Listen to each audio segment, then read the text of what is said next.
wonderful. Now, Dr. Sterman, you mentioned about the rarity and the cost of making Tekhelet. I understand in the olden days where most things had to be done by hand before the Industrial Revolution.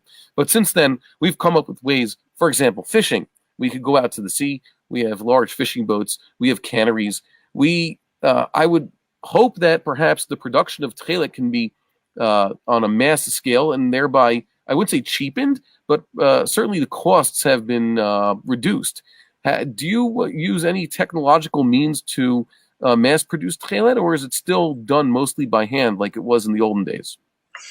Well, here you come into the problem. I shouldn't say the problem that that you run into the issue of halacha. The halacha says specifically that Tekhelet has to be done l'shem mitzvah, l'chavana, with the exact and express purpose of making tzitzit and making Tekhelet. We are again very, very careful to do that. You don't need that.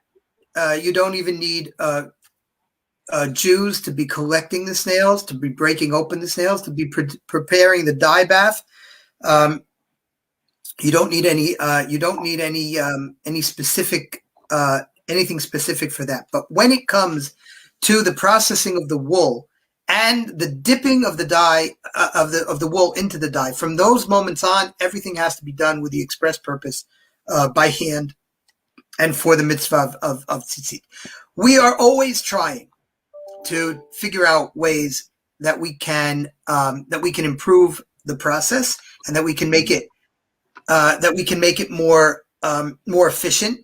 That for sure. And we have a number of very interesting little machines that we've put together that, for example, the way we do shazira, of course, it has to be done. We ply the wool together, the 8 threads of wool together.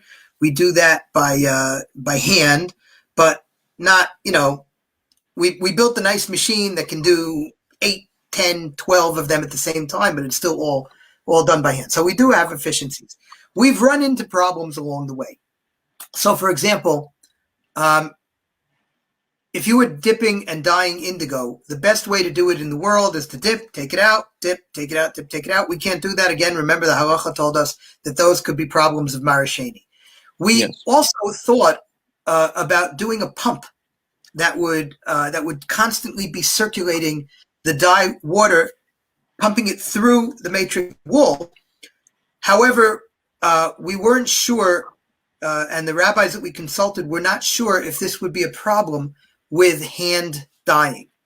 So at that point, we thought, well, maybe we could have a pump that had a little bit of a, it would be an electric pump, but it would start off with something that we would actually do by hand. So we had this hand pump that turned into an electric pump.